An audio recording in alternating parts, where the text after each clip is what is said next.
नमस्कार। Rajasthan forum series के अंतर्गत चतुर्थ प्रोग्राम में आज मैं जयपुर की शैली तमाशा का कलाकार दिलीप भट्ट तमाशा सादक आपके सामने, क्योंकि जयपुर का लोकनाट्य तमाशा जो 200 वर्ष से पुरानी 250 साल पुरानी एक तमाशा परंपरा है, जिसका मैं कलाकार उस विरासत को, उस धरोहर को बचाए रखने का एक प्रयास कर रहा हूं। क्योंकि जब गुणीजन खाना चलता था जयपुर में, तो हमारा परिवार भट्ट परिवार के प्रथम पुरुष थे पंडित रेवतीनाथ जी। रेवतीनाथ जी वहां भजन गायक थे, कथावाचक थे, उसके साथ साथ वो भजन भी सुनाते थे राम सिंह जी। तो जब रेवतीनाथ जी जयपुर में थे तो उनके बेटे यानी बंशीधर जी, स्वर्गीय बंशीधर जी भट्ट अपने पिता की तलाश में जयपुर आगमन। जयपुर आगमन हुआ, उस वक्त जलसा हुआ करता था, बहुत पहले की बात है, जमाने की बात है। लंबा चौड़ा शरीर और गाते हुए दाढ़ी बढ़ी हुई, और वो यूपी बुलंदशहर तेलंगाना से होते हुए जयपुर पहुंचे। और उस वक्त जमाना था कि आवाज दूर तक जाती थी और जलसा हुआ करता था। तो जलसा चल रहा था, तो बंशीधर जी भट्ट अपने पिता की तलाश में जब जयपुर पहुंचे तो जलसा हो रहा था, तो वो गाते हुए आ रहे थे, तो उनको विघ्न हुआ। विघ्न के साथ राम सिंह जी ने कहा कि ये आवाज कहां से आ रही है, कौन तेज आवाज में गा रहा है, कौन है ऐसा। तो विघ्न हुआ, तो उन्होंने पुरोहित जी को कहा कि आप जाइए देखिए ऐसा क्या लोग हैं, कौन गा रहा है ऐसा। तब वो देखा तो एक लंबी दाढ़ी वाला कोई गाता हुआ आ रहा था, तो उसको रोका कि भाई आप कहां से आए हो, क्या हो। कि साहब मैं अपने पिता की तलाश में आया हूं, अगर मुझसे गलती हो तो आप क्षमा करें। तो वो नहीं, क्या महाराजा के दरबार में चलो। तो फिर बंशीधर जी को बुलाया गया। जब लाया गया तो उस वक्त रेवतीनाथ जी गा रहे थे। तो जब उनको देखा कि ये तो मेरा पुत्र है, तो उन्होंने उधर मुंह कर लिया। पंडित जी को पता नहीं था, बंशीधर जी को। तो बंशीधर जी आए तो बोले कि आप किसकी तलाश में आए। उनके मैं अपने पिता की तलाश में आया हूँ, और हमारे भट्ट परिवार के वो रेवतीनाथ जी थे, तो उनकी तलाश में आया। तो बोले कि आप कलाकार हो, आप बहुत तेज आवाज में गाते हो, तो यहाँ देखो कि यहाँ तो कोई नहीं है।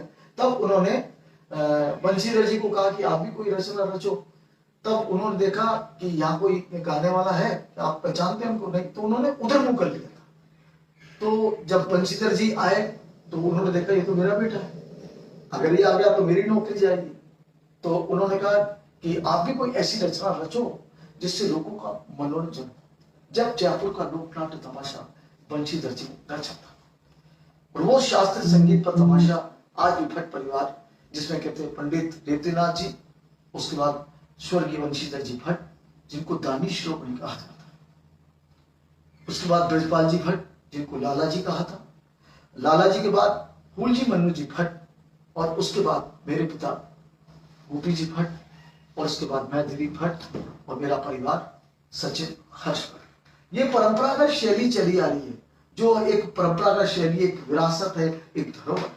जयपुर का भट्ट परिवार ऐसी शैली, मुझे लगता है मैंने महसूस किया, क्योंकि मैं बचपन से तमाशा करता और पिताजी को देखता था कि वो तमाशा कैसे करते।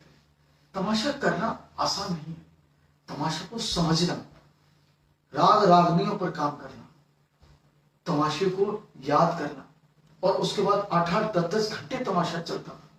आज तो हम फिर भी 3-4 घंटे में तमाशा कर देते, और कई बार हम आध घंटे 1 घंटे में तमाशा कर देते।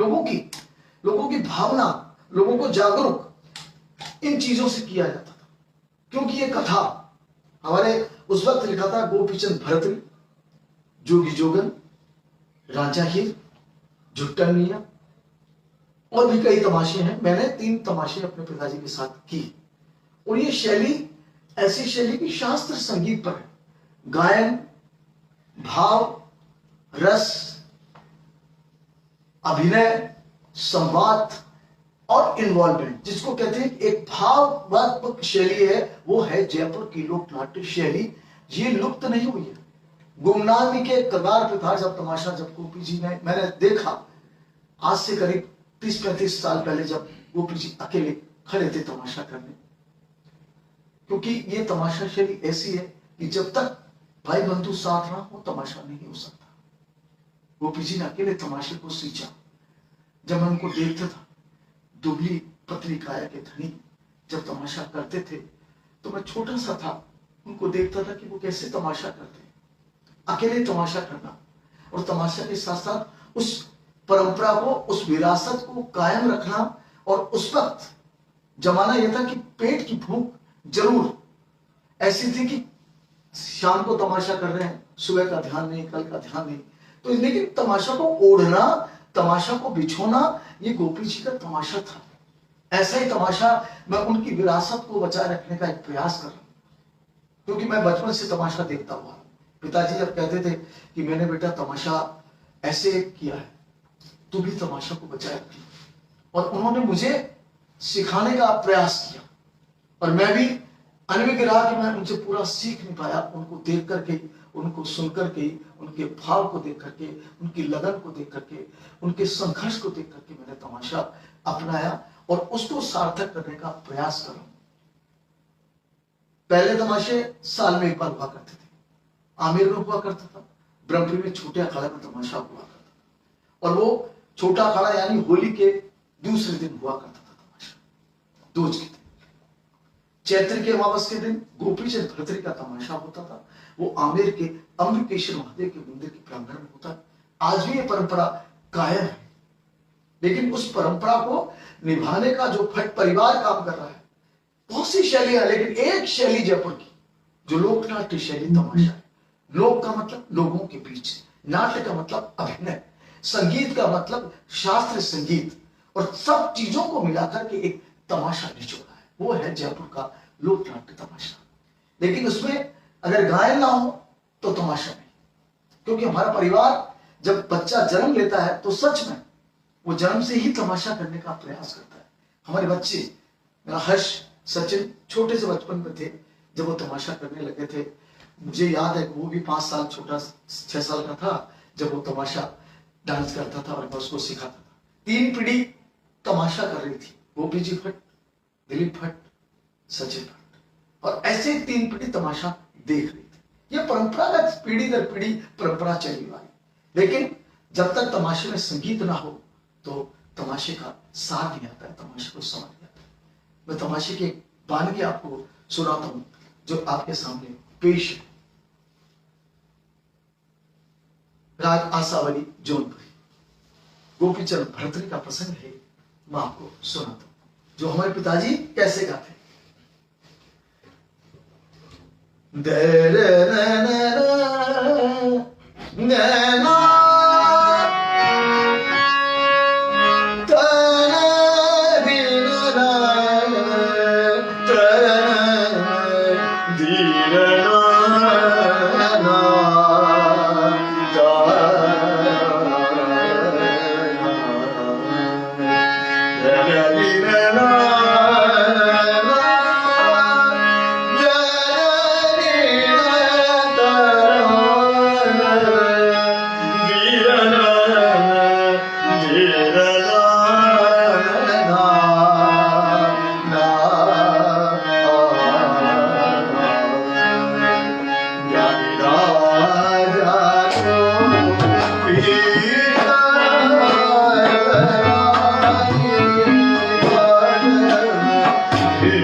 What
देशों का खेल है। जब वंशीधर जी ने इस तमाशा को लिखा, भट्ट परिवार ने इस तमाशा को जिंदा रखा। रागे वही राग, वही शब्द और वही तमाशा, वही जगह, आमेर का निश्चित, अम्बकेश्वर महादेव का प्रांगण, जहां तमाशे की स्वर लहरियां ऐसे गूंजती थी कि हम अगर बस स्टैंड पे खड़े हैं तो हमें तमाशे की सुगंध आ जाती थी, आवाज आ जाती थी कि पिताजी तमाशा कर रहे हैं। और उस वक्त मैं छोटा सा था और मैं भागता था, आवाज को सुन करके मेरे कानों में पता नहीं क्या होता था, और मैं उन्हीं को गाता हूँ, उन्हीं को करता हूँ, उन्हीं की प्रेरणा है। मैं कुछ भी नहीं, अपने पिताजी की विरासत को बचाए रखने का जो प्रयास मैं कर रहा हूँ वो ऐसा ही प्रयास है कि तमाशा जिंदा रहे। उनके शरीर के साथ जब लास्ट 2011 की बात है, जब पिताजी अंतिम क्षण में मुझे पुकार रहे थे, गुड्डू कहाँ है, गुड्डू कहाँ है। और मैं थिएटर इसलिए करता हूँ कि थिएटर से तमाशा को बहुत मिला, कि पहचान थिएटर से तमाशा को मिली कि तमाशा और थिएटर क्या है। मैं जब थिएटर में आया तो तमाशा को लाया, तब जाकर के लोगों को पता पड़ा जब लोकनाट्य क्या है, गोपी जी भट्ट कौन है, मनु जी भट्ट कौन है, मनु जी भट्ट कौन है, भट्ट परिवार क्या है, भट्ट परिवार की सौगात क्या है, भट्ट परिवार की पहचान क्या है। इस पहचान को बनाए रखने का जो मैं प्रयास कर रहा हूं वो मैं आप लोगों के माध्यम से कर रहा हूं। आप लोग सुनते हैं, समझते हैं, जानते हैं, सुधी दर्शक हैं, और कई लोग ऐसे हैं जो इस तमाशा शैली को जानने का प्रयास के साथ साथ वो हमारे साथ है। मैं अभी इसको वर्चुअल कर रहा हूं, मैं चाहता था कि इसको मैं लोगों के सामने, लोगों के जहन में इस तमाशा को जिंदा रखने का प्रयास करूं, लोग देखें मुझे। लेकिन मैं अगर वर्चुअल कर रहा हूं तो इसलिए भी कर रहा हूं कि ये तमाशा हमारे परिवार की ऐसी निधि है जिसको हमारे पिताजी हमको दे गए। हम प्रयास कर रहे हैं इसको बचाए रखने का, इसलिए क्योंकि ये तमाशा शास्त्र संगीतों पर केंद्रित है। मैंने पिताजी के साथ राजा हीर, गोपीचंद भरतरी और जोगी जोगी ये सारे तमाशे किए। तो ये तमाशे का जो है, जो इसमें शब्द भी कि सुन मैनावती देकान, सुन मैनावती देकान, बड़ा कठिन है हो गया। मूर्ख सो विनती न कीजिए, कुटिल सो प्रीत न कीजिए, मोह वाले से ज्ञान न कहना, लोभी से वैराग्य न कहना, अधर्मी से नीति न कहना, कामी को हरि कथा न कहना, इन लोगों से निरंतर ही रहना। ये गुरु और दीक्षा का जो एक प्रभाव है वो तमाशा गोपीचंद भरतरी। अब राजा हीर का लीजिए, राजा हीर का प्रसंग भी ऐसा ही, ये प्रेम प्रसंग है। तो ये जो सुन प्यारे मियां, ये सिंध काफी में देखिए राजा हीर का तमाशा। अरे सुन प्यारे मियां ये बातें नहीं बोलना, सुन प्यारे मियां ये बातें नहीं बोलना, ये बातें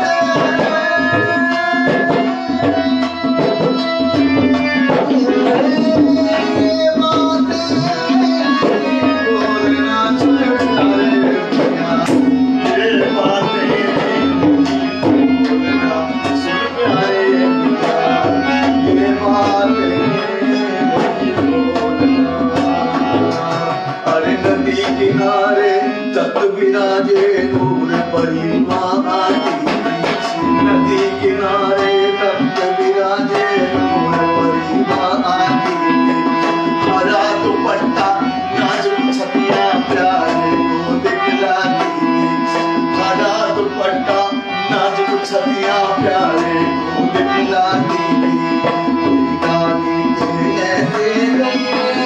जैसा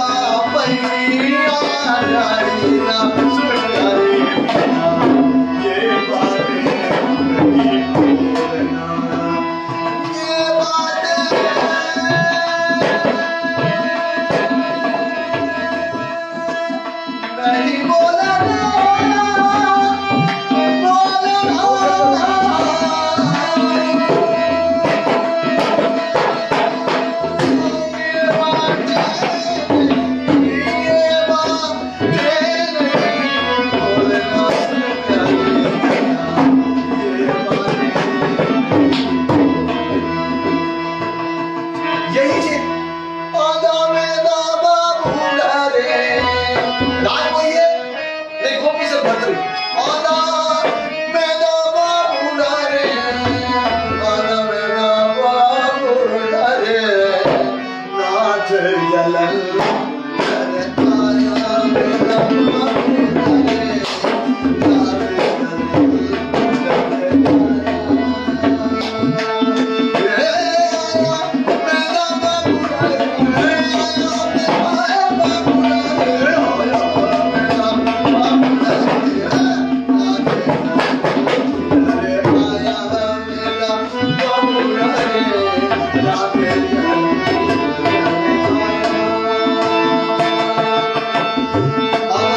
जब तमाशे की गूंज रहती तो लोग, बुजुर्ग लोग, आज भी वो दर्शक, वो लोग तमाशा को सुनने आमिर में आते हैं। लोग जरूर कम हुए, क्योंकि इस तमाशे की गरिमा है। उस गरिमा को हम, उस पहचान को बनाए रखने का प्रयास कर रहे हैं। उस विरासत, उस धरोहर को हम कायम रखे हुए हैं तमाशा को। क्योंकि मेरा जॉब नहीं है, मैं इस तमाशा से ही जी रहा हूं और तमाशा भी मर जाऊंगा। अपने पिताजी को इस चीज के लिए कि मैं उनको जिंदा रखे हूं, उनके कंठों में, उनके कंठ मेरे कंठ, वो बहुत अच्छा गाते थे, इतना सुरीला गाते थे। और उसको केवल मैं एक नाम मात्र उनकी सेवा, नाखुन भी नहीं उनके प्रति, मैं उनकी सेवा कर रहा हूं बस। वो सेवा भी जब मैं तमाशा करता हूं तो उनके रूप को देखता हूं, उनकी काय को देखता हूं, उनको जहन में लाता हूं, जब मैं तमाशा कर पाता हूं, वरना मैं तमाशा नहीं कर पाता। तो मेरे साथी है पथुरे जी आज, और मेरे बच्चा तबला सचिन बजा रहा है। ये हमारा एक परिवार है। इस परिवार ने तमाशा को बचाए रखने का जो बीड़ा उठाया, ये भट्ट परिवार के युवा लोग हैं हम लोग। मैं सच बता रहा हूं आपको कि वेलचोन कल्चर सेंटर ने एक किताब भी छापी थी तमाशा पर। नॉर्थर्न कल्चर सेंटर की मैं गुरु शिष्य परंपरा तमाशा पे कर रहा हूं, नए बच्चों को तमाशा सिखा रहा हूं। और तमाशा के साथ साथ मैं थिएटर से इसलिए जुड़ा हूं कि बहुत से मैंने नाटक किए हैं, सैकड़ों नाटक किए, डायरेक्शन करता हूं, हास्य भी करता हूं, रियलिस्टिक भी करता हूं, ऐतिहासिक भी करता हूं, और तमाशा को बचाए रखने का सार्थक प्रयास भी कर रहा हूं। क्योंकि तमाशा हमारे परिवार की है। मेरा बच्चा भी तमाशा सिखा रहा हूं, युवाओं को मैं तमाशा सिखा रहा हूं। मैं उन लोगों को भी आगाह करता हूं जो इस तमाशा को सजग बचाए रखने का प्रयास करते हैं।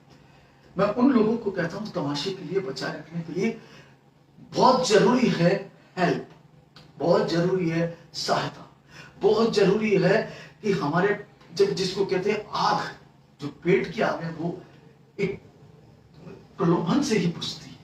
सरकार को मैं जगाना चाहता हूं, क्योंकि एक शैली केवल, कौन सी शैली है, आप अगर ये दावा करते हैं कि कोई शैली है जो इस शैली को परंपरागत बचाई हुई, तो जयपुर की लोक नाट्य शैली है, वो आज तक बची हुई है। भट्ट परिवार ने इसको बचा रखा है। और मैं बचपन से 5 साल का था, 6 साल का था, पिताजी के तमाशा करता था। पिताजी मुझे देखते थे और मुझे कहते थे, बेटा तमाशा करना है तो तुम्हारे भी संघर्ष है, लगन, मेहनत, और सबसे अहम बात है उसको सुनो, तमाशे को सुनना। तमाशे को सुनने के साथ साथ, मैं अभी सही बता रहा हूं आपको, ये तो अभी 3:30 पौने 4 से 4:30 का वक्त है। मैं 4 घंटे 5 घंटे आपको तमाशा के बारे में बहुत कुछ बता सकता हूँ, बहुत कुछ। पौन घंटे में मैं तमाशा आपको नहीं बता सकता, क्योंकि बहुत सी रचना है, बहुत सी चीजें ऐसी है। बुद्धि विमल वरदायिनी, जय जय शारद मां।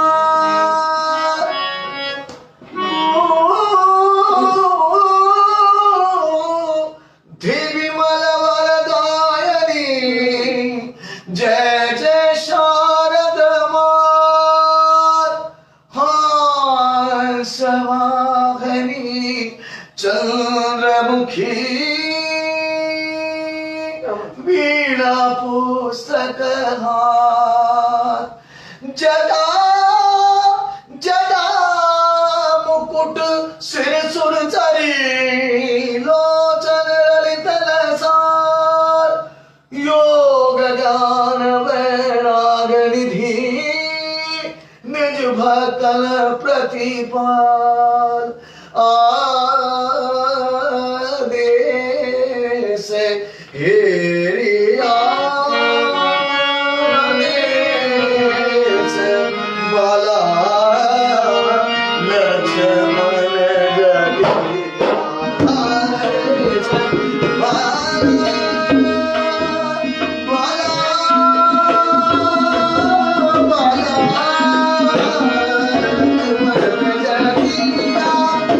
लक्ष्मण जगिया, लक्ष्मण जगिया,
जोगी जोगी जो है ही राजा और गोपी चंद ये संसार रहना सपना अपने दिल का, ये संसार रहना सपना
संगीत का खेल है, अखरों का खेल है, राग रागनियों का खेल है। जब तमाशा, एक बार बता दूं आपको, ऐसी घटना हुई थी कि पिताजी तमाशा के लिए अकेले पड़ गए। मैं छोटा सा था और 84-85 में मतलब ये सुना मैंने कि गोपी जी ने तमाशा से संन्यास ले लिया, जबकि ऐसा कुछ नहीं था। 2009 तक उन्होंने तमाशा किया। 2009 कैंसर से पीड़ित थे, लेकिन वो तमाशा को इस तरह से करते थे कि उनको, मतलब मैं क्या कहूं आपको कि वो उनकी रग रग में जो तमाशा था वही है कि मैं उसी को आपके सामने पेश कर रहा हूं आज राजस्थान फॉरम सीरीज के चतुरंग के प्रोग्राम में। उन तमाम दर्शकों को मैं साधुवाद देता हूं कि जिन्होंने इस तमाशे को देखा, जाना, समझा और वो देख रहे। क्योंकि तमाशा देखना, अब मुझे यहां देख रहे हैं, लेकिन मेरा जो रूप है, मेरा इस वक्त जो दिमाग है, जो इस वक्त ख्याल है मेरा, वो आमेर के उस अंबिकेश्वर महादेव के प्रांगण में जा रहा है जहां मैं तमाशा करता हूं, जहां पिताजी को याद करता हूं। 2011 के बाद लगातार तमाशे का एक ऐसा व्यू चला कि मैंने तमाशे को आमेर में के साथ साथ नहीं, मैंने आमेर के साथ साथ कई जगह तमाशे किए। जयपुर विरासत फाउंडेशन से मैं इंग्लैंड गया था 2010 में, वहां भी मेरे मित्र साथी अंग्रेज लोग थे, लेकिन मैंने तमाशे की सुगंध को वहां जब पेश किया तो लोगों को लगा कि क्या चीज है। वहां के लोगों को लगा, मैं इतना इंग्लिश में समझा नहीं पाया उनको, लेकिन मैं जब बंदिशें गाई तो वो मंत्र मुग्ध हो गए थे। तो तमाशे की चीज जो गायकी है, गायन है, मधुर गायन, और मधुर के साथ साथ रागों का चुनाव, वही रागे आज भी चली आ रही। ध्रुपद धमार आप सुनेंगे तो मैं, क्योंकि गायन है, मैं बचपन से करता हुआ हूं तमाशा के बारे में आपको कि तमाशा क्या है लोग जाने। चारों तरफ हमारे दर्शक बैठता है, साजिंदे मेरे चारों तरफ बैठते हैं, दर्शक चारों तरफ बैठते हैं, लोग जो भी आए वो चारों तरफ बैठते हैं, आनंद लेते हैं संगीत का, तमाशे का। ध्रुपद धमार आपको सुनाता हूं, जब पिताजी गाते थे, वंदना है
तमाशे का एक रंग है, जो सुगंध है, जो महक है, वो उसका संगीत है।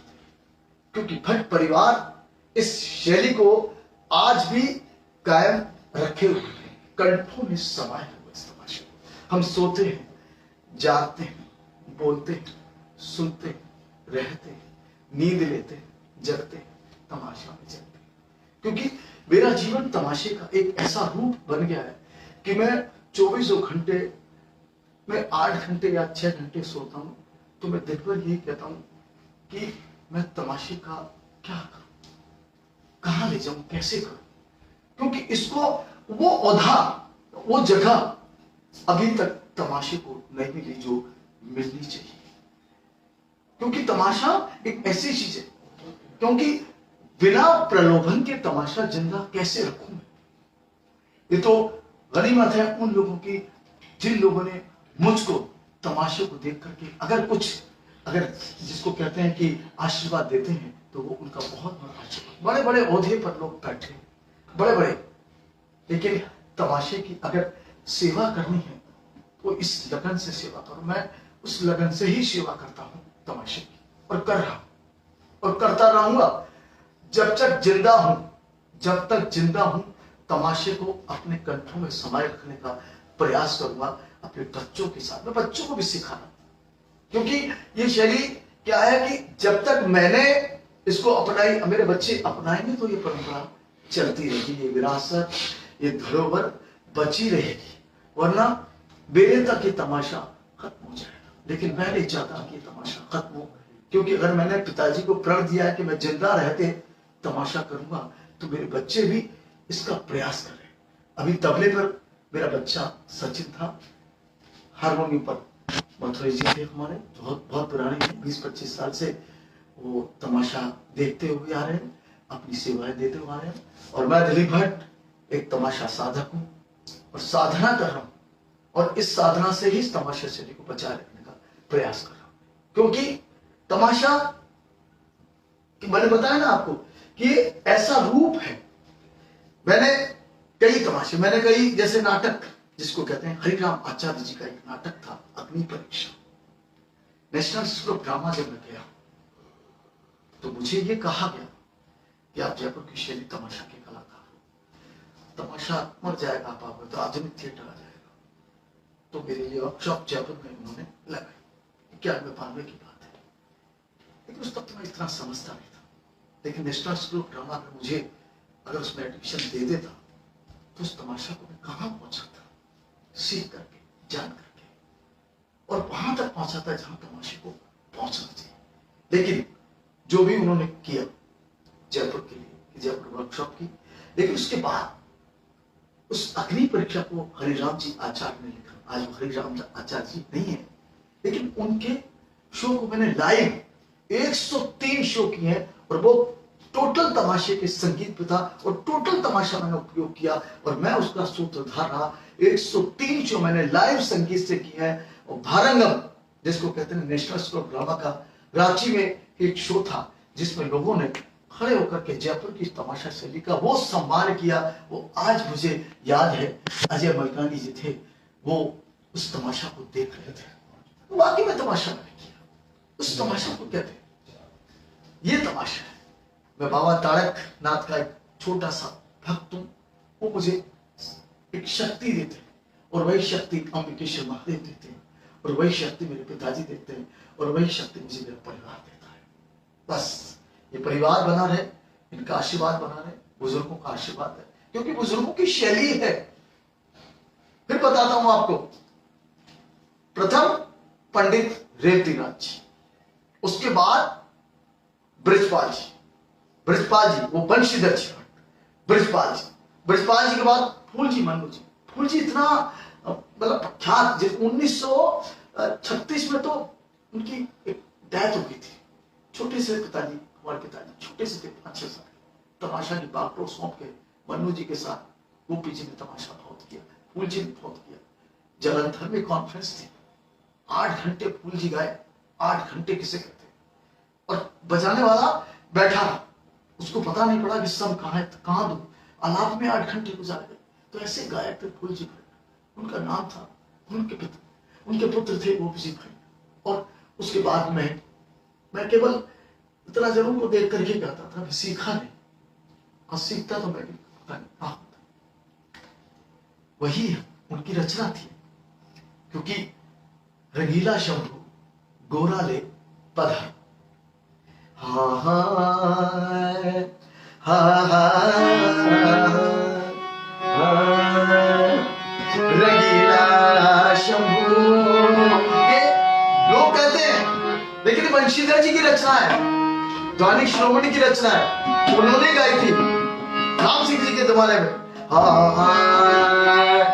रंगीला शंभू गोरा ले पधारो प्यारा माना, रंगीला शंभू गोरा ले पधारो प्यारा माना, अजय भारी प्यारा माना, सुनो जी भागा माना, रंगीला शंभू गोरा ले पधारो प्यारा माना, अजय भारी सुनो जी भागा माना, अजय प्यारा भागा माना, रंगीला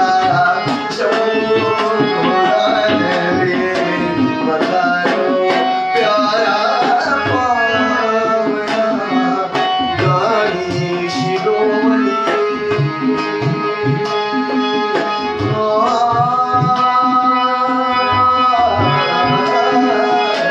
गानी शिरोमणि श्री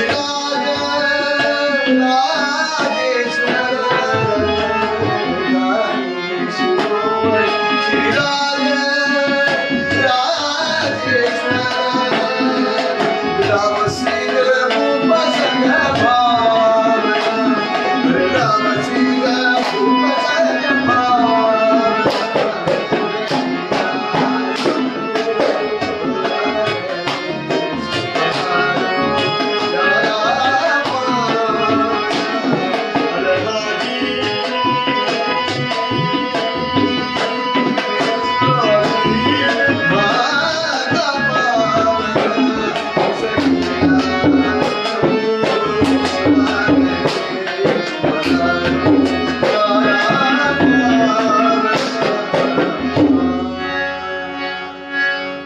ये रचनाएं आज भी अंबिकेश्वर महादेव के प्रांगण में गूंजती है।